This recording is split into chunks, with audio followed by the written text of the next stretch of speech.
সকলকে আমার আনন্দিত জয়গুরু। পরম দয়ালের অপার দয়ের একটি ঘটনা বলবো আজ। আমারই দেখা মানুষ বনগাঁ কেরাপথে থাকতেন। উনি ডাক্তার ভূপেশচন্দ্র গুহ। তার ঋত্বিক ছিলেন বর্ধমানের গুরুদাস ব্যানার্জি। তাকেও আমি দেখেছি। ভূপেশদা 105 বছর বয়সে মারা গেছেন। উনি এই বনগাঁ গেরাপোতা অঞ্চলে প্রচুর মানুষকে দীক্ষা দিয়েছেন। তার সাথে আমার খুব ভালো পরিচয় ছিল। তখন আমি ছোট, এই গোবিন্দ থেকেও ছোট হব। ভূপেশ গুহদা 68 বছর বয়সে একটা মৃত্যু ফাঁড়া ছিল। তার কুষ্টিতে লেখাই ছিল 68 বছর বয়সে একটা মহামারী রোগ হবে। পরমদয়াল শ্রী ঠাকুরের দীক্ষা নিয়েই ঠাকুর বলেছিলেন এই ভূপেশ, উনি সেই আমলের খুব LMF ডাক্তার। তিনি একটা খুব ভালো গাইনি ডাক্তার ছিলেন। তো ঠাকুর তো জানেনই সবটাই, বলেছিলেন এই তুই নামের উপর থাকবি। তো উনি নামের উপরই থাকতেন। তো তা থাকার ফলে ঠাকুর একদিন কাই বলেছিলেন, এই ভূপেশ তোর কুষ্টিটা আমারে দে তো। পরমদয়াল শ্রী ঠাকুর নিজে থেকেই চেয়ে নিয়েছিলেন। গবেষণা করেছি কি কুষ্টিটা নিয়ে এসে ঠাকুর যেখানে বসে থাকতেন, দেখুন কী রকম ভক্ত। ঠাকুর চেয়েছেন, ঠাকুরের হাতে কিন্তু দেয়নি। কি করলেন, উনি কুষ্টিটা নিয়ে এসে হাঁটু করে বসে ঠাকুরের যে কালো পাদুকা থাকতো সেই পাদুকার নিচে দিয়ে দিলেন। আমার ভাগ্য, আমার কুষ্টি তোমার চরণের পাদুকার নিচে দিয়ে দিলাম। তুমি আমার ভাগ্য চেয়ে নিয়েছ। প্রবলদাস দাগে লিখেছিলেন, বলল লিখে রাখো, আমাকে যদি কেউ হ্যান্ডেল দেয় শালা আমি তার ঠিক কুষ্টি বদলে দিতে পারি, কিন্তু আমাকে হ্যান্ডেল না দিলে আমি কিছুই করতে পারি না। একমাত্র স্বয়ং পরম পুরুষ।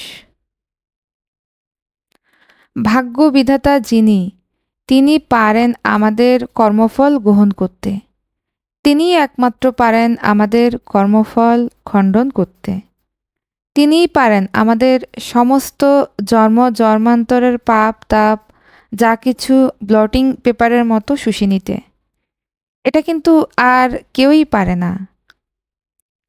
ইষ্টের মাধ্যমে তিনি আমাদের সমস্ত কিছু গ্রহণ করেন। জন্ম জন্মান্তরের কর্মফল এটা একমাত্র পুরুষোত্তম পারেন। আপনি সারা পৃথিবীর যে কোনো সাধক মহাপুরুষের কাছে যান, যে বলুন বাবা কি মহারাজ আমার কর্মফলটা নিন, এই আমার ইষ্ট গ্রহণ করুন। কেউ নেবে না, বলে না ভাই না মা তোমার কর্মফল আমি নিতে পারবো না। তোমার কর্মফল খণ্ডনের বলে দিতে পারি, তুমি ভগবানকে ডাকো না। আর ঠাকুর কি বললেন, শালা কি পাপ করেছিস, দে আমাকে, তোর বুকে একটুখানি স্থান দে, আমাকে দেখ, আমি নরকের বুকে স্বর্গরাজ্য স্থাপন করতে পারি। একমাত্র কারণ পুরুষ স্বয়ং তত্ত্বপুরুষ, যিনি সেটা পারেন তিনি আমাদের চিরকালীন আশ্রয়ে নিত্য সেব্য। তিনি সেব্য, আমরা তার সেবক। ঠাকুর বলতেন, প্রভু প্রভু বলিস, তারে দাস হলি তুই কবে? আগে দাস হো, তবে তো আমাকে প্রভু বলবি। দাস কি করে? প্রভুর আজ্ঞা সবসময় পালন করে। ঠাকুরের বাণীও আছে, ঈশ্বরেরই কুকুর তুমি, নিষ্ঠার শিকল গলায় পরা, ডাকলে তুমি কাছে আসো, নইলে থাকো দূরেই খাড়া। ঠাকুর কুকুরের মতন হতে বলেছেন। যাই হোক, সেই উনি তোকে ওই পুষ্টি ওটা দিয়ে দিলেন। এইবার তিনি যাজনঘাট যে যাচ্ছেন, একদিনকে ওই অঞ্চলে তো তখন গরুর গাড়ি করেই যেত। তো অনেক দূরে উনি সামনে বসে আছেন এবার মাটির রাস্তাতে। ওই গরুর গাড়িটা ঝাঁকুনি দিয়েছে, ঝাঁকুনি দিয়ে টাল খেতেই উনি বসেছিলেন। উনি উল্টে গরুর গাড়ি থেকে নিচে পড়ে গেছেন, আর সামনের দিকে বসেছিলেন। গরুর গাড়ির চাকাটা, গরু তো আর জানে না উনি পড়ে গেছেন। গরু কি করে বুঝবে? গরু তো গরুই, ও ছুটছে।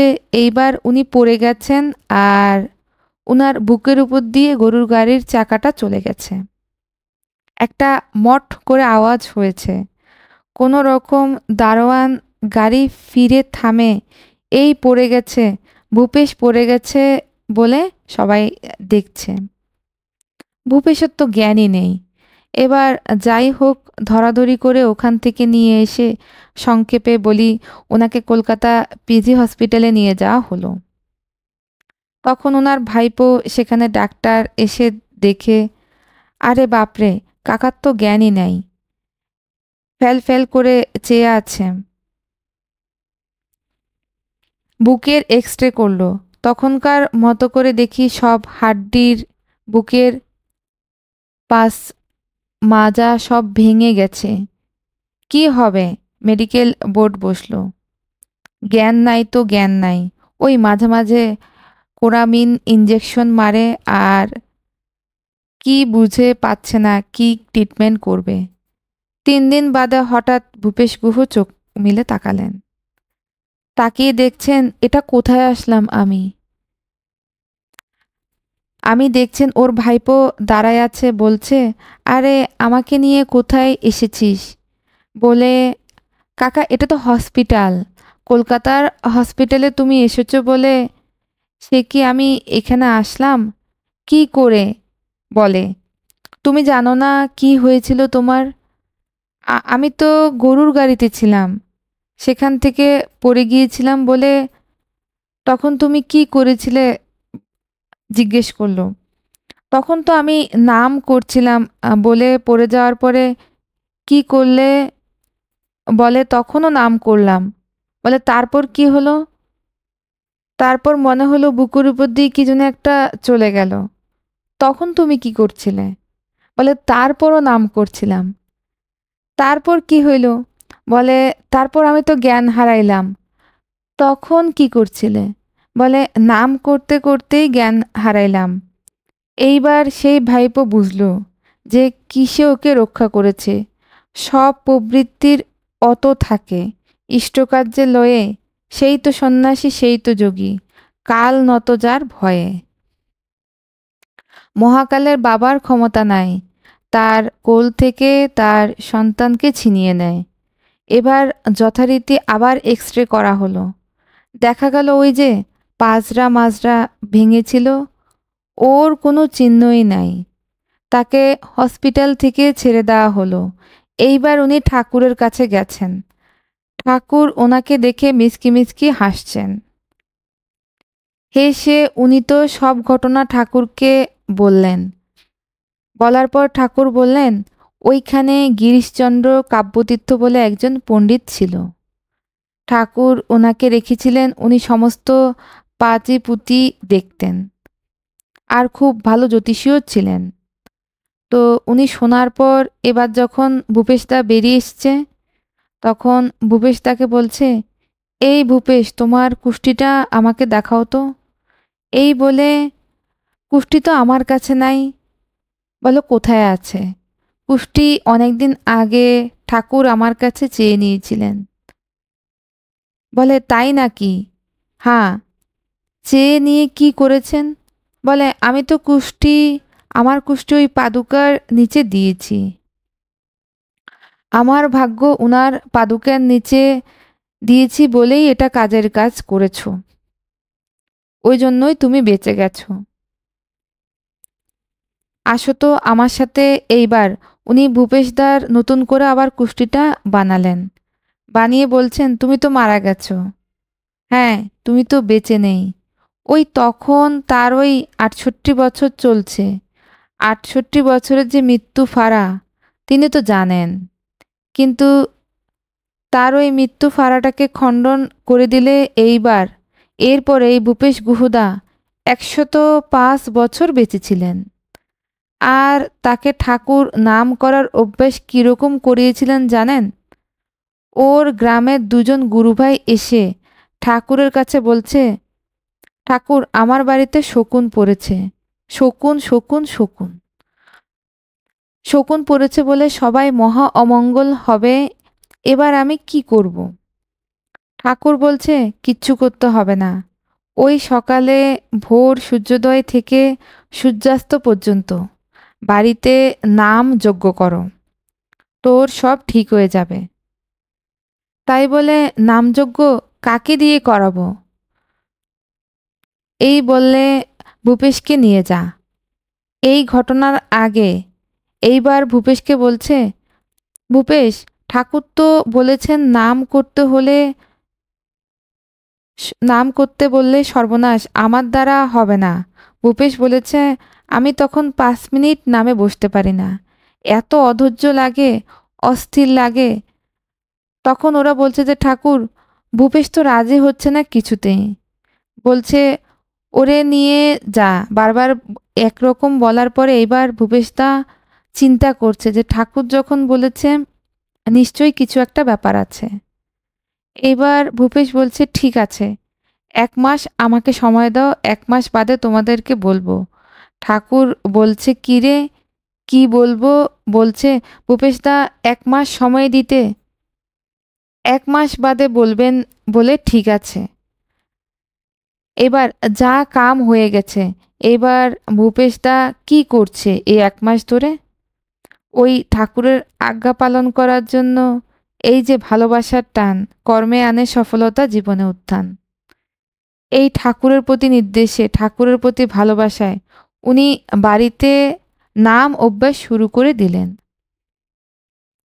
করতে করতে একদিন দেখা যাচ্ছে সে সন্ধ্যে ৬টায় বসেছে, ভোর হয়ে গেছে, খেয়াল নাই। এই স্টেজে যখন এসে গেল তখন দাদাকে বললেন, যাও এবার বাড়িতে নামযজ্ঞের আয়োজন করো, আমি যাব। তিনি আসলেন সকাল ৬টা, সূর্যোদয়ের সময়। নামে বসলেন। সূর্যাস্ত গেল, নাম থেকে উঠলেন। তার সমস্ত অমঙ্গল দূরীভূত হয়ে গেল। একটা নামহীন মানুষকে পুরুষোত্তম অনুকূল ছিল, তার জীবনের পরিবর্তন কিভাবে ঘটিয়ে দিলেন, মহাকালের হাত থেকে কিভাবে রক্ষা করলেন। একমাত্র নামী পুরুষই এটা করতে পারেন, তার দেওয়া সৎনামেই এটা পারেন। তাই ঠাকুর বারবার বলেছেন, যজন যাজন ইষ্টভীতি করলে কাটে মহাভীতি। যতই আসুক বিপদ আপদ, যেমনই হোক প্রাণ, ইষ্টভীতি আনেই আনে সবার পরিত্রাণ। বিপদ আপদ বেড়া জালে রক্ষা যদি পেতে চাস, শ্রদ্ধা ভরে ইষ্টভীতি নিত্য পালিশ কাটবে বাস। এই ইষ্টভীতির মধ্যে হচ্ছে মঙ্গলের ভরণ। এই নাম করাটাও কিন্তু ইষ্টভীতির মধ্যেই পড়ে। তাই আসুন আমরা এই সুন্দর সন্ধ্যায় প্রতিজ্ঞা করি, তোমরা এই করিয়াছ জীবনের ধ্রুবতারা, তোমার এই করিয়াছি জীবনের ধ্রুবতারা, এই জীবন আমি যেন না হই কভু পথহারা, আমি যেন পথহারা না হই, এই প্রার্থনা রেখে সকলের মঙ্গল প্রার্থনা করি বক্তব্য শেষ করলাম। সকলকে আমার আনন্দিত জয়গুরু।